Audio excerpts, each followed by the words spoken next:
Hey everyone, James Baek here, and welcome back for another VGC battle. Today I have Game 2 versus Zheng from the top 8 at the Brooklyn Premier Challenge for VGC 2016. Now, quick note, if you have not watched the previous video, which was Game 1, definitely pause this video and go check it out, then come back and watch Game 2, because Game 1, I'm about to spoil it, so if you haven't seen it, pause this video, go watch it. And if for those of you who have watched it, I did lose barely, but I know I can't complain about game 1. I made some mistakes. Aaron capitalized that, and I now need to play perfectly in order to hopefully make a comeback in game 2 and push us on to game 3. Now again, my team was Cresselia, Salamence, Ho-Oh, Kyogre, Ferrothorn, and Kangaskhan. Aaron's team was Groudon, Landorus Varian, Palkia, Kangaskhan, Amoonguss, and Cresselia. So after the last game, I pretty much knew what I wanted to do for game 2. Now there were a bunch of options in game 1 I could have done, but now I am certain what I want to do. What I want to do is weaken that Palkia and sweep with the Kyogre, since now that I know he's probably not going to bring Amoonguss. It's very unlikely he'll bring Amoonguss because he'll know I'll bring Ho-Oh. So I think I want to go for the Kyogre sweep, knowing that I don't have to worry about set up Trick Room because Amoonguss is a big threat under Trick Room. With that threat out of the way, I can pretty much just set up Trick Room. All I need to do is damage that Palkia and win. So I feel like Aaron's going to bring the same 4 Pokemon, even the same lead. I mean, it's pretty much a solid lead against my team, so that's why I decided to stick with my lead. I was thinking of bringing Kangaskhan in this game. However, since I am the Power Punch variant, I can't exactly go for the straight knockouts, especially since my main goal is to damage the Palkia. And Intimidate will probably be more useful than Kangaskhan's ability to Fake Out and Power Punch. So I decided to stick with Salamence, lead Cresselia again, definitely bring Ho-Oh in the back, and Kyogre. So let us get into the game. This is game 2, and we'll see. If I lose this game, I will lose this tournament and I will go home empty-handed, because I was maxed out on championship points and I needed a top 4 from this Premier Challenge to gain any championship points. So let us begin. Alright, game 2. Huge money on the line here, as I'm going to lead my Cresselia and Salamence here against Aaron's Kangaskhan and Palkia. Once again, I just knew he was going to bring this lead. No reason not to, as I am going to get the Intimidate off onto Kangaskhan, as just like game 1, and his pressure is going to activate. Again, I did not notice the ability. So here, I have the same options as game 1. I could go for Hyper Voice, I can attack the Kangaskhan or Palkia, I could go for a Helping Hand, but he has the options of going for Fake Out on either one of my Pokemon, going for Trick Room, going for Spatial Rend on my Cresselia, or knocking out my Salamence with Spatial Rend. So here, I went aggressive, so we're playing some mind games, especially since we have the same leads. So I don't know if he actually wants to Fake Out Salamence this time, because he knows I did not protect last time with Salamence turn 1 and just went straight for the attack. So here, I kind of don't want to lose Salamence, because Salamence is the real way I'm going to damage this Palkia from the get-go. So I do want to conserve the Salamence for at least this turn, because I want to get off a Helping Hand attack onto the Palkia, so I can either knock it out or put it into range where my Kyogre's Origin Pulse or Water Spout will knock out the Palkia. So that's my game plan. So turn 1, I decide just going for the Protective Salamence is my safest play, and I'm going to go for the skill swap onto Kangaskhan once again, because getting rid of that Parental Bond would be extremely useful, especially if he doubles up into the Salamence slot. He could switch out, and I could switch out, but there's no really big reason to switch out right now, in my opinion. So that's why I decided to go for it this turn. As he does decide to Mega Evolve here. Now, don't know who he's going to Fake Out. He could even go for the Power Punch play because he is at -1. I do protect a non-Mega Evolve Salamence because I do want to keep Intimidate for later in case I decide to switch out. And I'm pretty sure that I am faster than these 2 Pokemon. As he does get a Fake Out onto my Cresselia, does get a critical hit with the second one. Probably not mattering, as Spatial Rend basically goes into Protect and Cresselia flinches. So that turn obviously probably worked out for Aaron, since he got some chip damage onto my Cresselia. But I'm okay with Cresselia taking that chip damage, because Cresselia, not really the Mon that's supposed to sweep, so I'm not worried about Crystalia's HP dropping. However, I cannot let it get damaged enough because, as I said, my win condition is getting Trick Room up and going for the Water Spout and the Origin Pulse under Trick Room once this Palkia is damaged. Now here is the same thing as turn 2, except he does not have Hyper Voice damage pressuring him. So here, as I said, my game plan, target that Palkia. I don't care what Aaron does with the Kangaskhan. I doubt he has Power Punch on it now because he hasn't been going for Power Punch at all lately. So I'm not really worried about the Kangaskhan. I'm assuming it's a low kick variant. He could switch out to Landers, but the Landers switch might be so obvious, and he has only seen Hyper Voice and Draco Meteor, so he might not even think I'm physical. So there's no reason to switch out into Landers because he might think I'm just full special and Intimidate wouldn't help him. So in this case, I feel like a Helping Hand Draco Meteor will not knock out the Palkia, as from previous experience of battling Palkias, especially with his Hobbenberry. So I feel like going for the Helping Hand Double Edge is my best play onto the Palkia. It's going to do the most damage, and if it doesn't knock out, it should put it in range where a Water Spout or Origin Pulse can get it. And then I can set up Trick Room and go with Kyogre Sweep next turn if I lose Salamence here, which is what I decide to go for. Because Kangaskhan can Double Edge, but a -1 Double Edge isn't going to do much to my Cresselia. So I do Mega Evolve with my Salamence here, as I do go for the Helping Hand onto Salamence. Now I do not have any attack investment, so maybe this was a bit of a risky play, but I do go straight for the Double Edge into the Palkia. Barely miss out the knockout. However, that is in Origin Pulse or Water Spout range 100%, as he goes for the Double Edge into my Cresselia. Now here he gets a crit on the second hit, which really sucks, including that second hit with the Fake Out. That baby Kangaskhan's putting in so much work, as he goes for the Spatial Rend into my Salamence, which is going to knock it out, which again, I was fine with Salamence going down.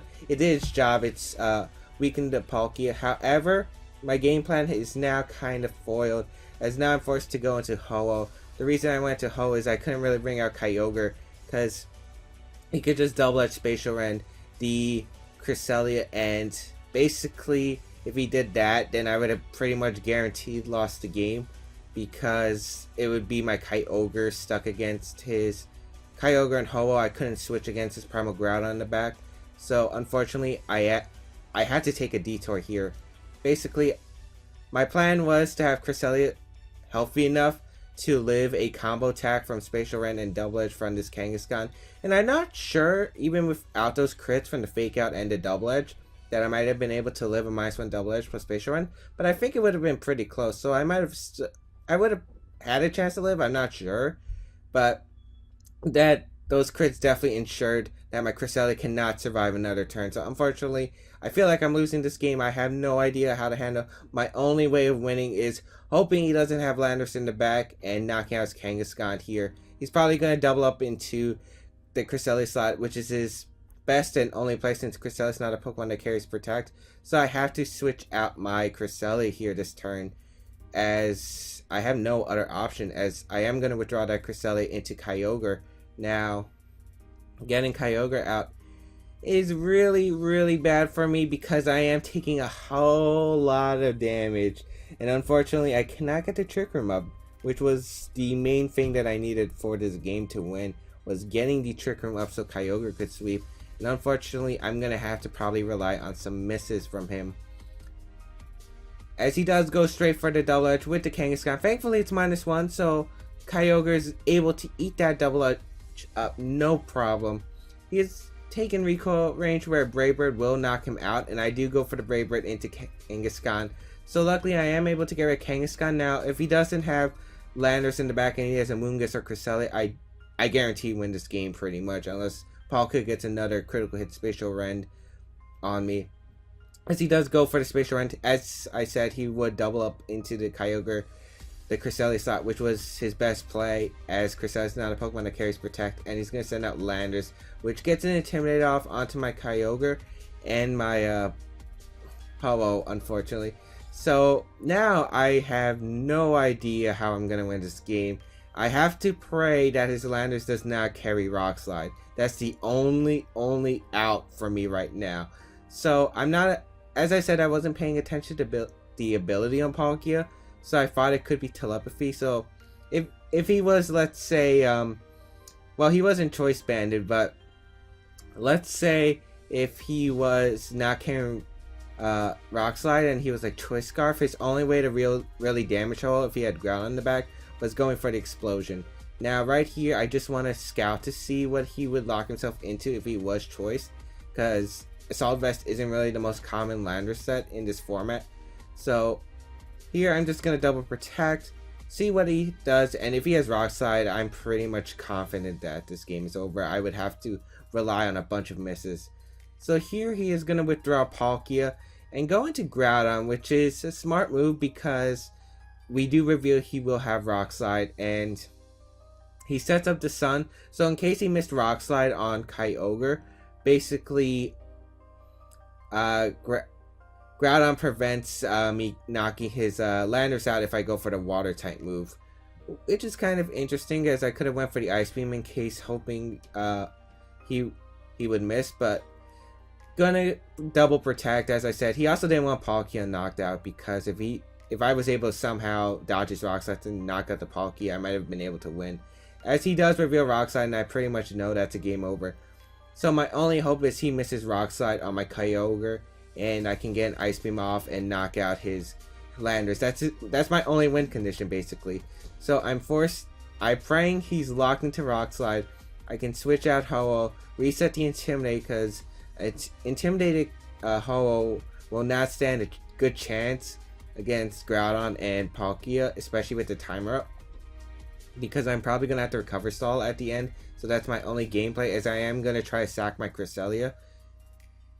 So right here I do switch into Cresselia. Unfortunately, he's not choiced in any fashion and goes for U-turn. Turns out he was Assault Vest Landers variant, and that was his best play since he was Assault Vest. He knocks out my Kyogre, basically no risk at all, and he gets to keep his Landers, which is his only way to touch Ho-Oh. So that was definitely a fantastic play by him. Unfortunately, he did have the Assault Vest with Rock Slide. I was hoping he didn't have Rock Slide before. As I said, I was hoping he had Superpower, and that was my only play and hope, but apparently, nope. As he is going to send out Palkia, as Eruption is going to occur onto my Cresselia, and that's going to pick up the knockout. Eruption was his best play because it hit the Ho-Oh for the most damage, because he knew I would target Landers if I stayed in. So I'm going to bring out Ho-Oh, and unfortunately, I know that I pretty much lost the game, so here there's really no point. I'm just going to go for the attack into Palkia and hope that he misses a Rock Slide and I'm able to get a critical hit. Sacred Fire into Sun, which would knock out Landers Varian, because I am an Adamant Nature Ho-Oh. As he goes for the Flamethrower, instead of the Eruption, I'm kind of surprised, but any damage just puts me into the single target Rock Slide range. Because I can live a Rock Slide at full HP. However, I cannot live it at this range. So I go for Protect in case I can go for some PP stalls, like if he went for Eruption too and the Rock Slide. So basically hoping for the Rock Slide miss, and unfortunately I do not get it, as he is able to connect the Rock Slide and take out my Ho-Oh for the game. So unfortunately I will be losing 2-0, and basically that ends my tournament ride, as Aaron is going to move on to the top 4 as I go home empty-handed. Definitely a close game, and I definitely did learn a lot from this game, and just basically how to improve my team in general. I definitely decided to change a bunch of stuff about my team after this set, because I learned that some of my EV spreads probably could have been better, so I did improve them, and that was a fun set. You know, made a mistake in game 1, have to capitalize off that, and I definitely have to improve. If I just Ice Beamed that Palkia, as I said, game 1, I probably would have won. Just set up the Trick Room, easily just go for a Skill Swap Origin Pulse, and would have probably won. Game 2, unfortunately, those crits did hurt my only chance of winning the game, which was trying to see if I could live a double target from -1 Kangaskhan and Spatial Ren from the Palkia and go for the Trick Room, basically so I can Skill Swap Water Spout for the win. But unfortunately, that's not how it played out. But hey, you know what? I think Aaron still played better than me there. So definitely fun set. And I hope to play him again, because I want a rematch after that. So hopefully we'll play on Battle Spot again if they release VGC 2016 rules. Good games to Aaron. And I hope you guys enjoyed watching this, especially post-commentated, because I would love to post-commentate my future games from Premier Challenges in VGC 2016. when I get the chance. Especially since a lot of my matches are high leveled at these premier challenges, especially the top cut. So I hope you guys enjoyed this. Please leave a like if you did down below. And if you just want to watch this game's non-commentated, that video will be coming out either today or tomorrow. So I'll see you guys next time, and yeah, more VGC 2016 content coming out soon.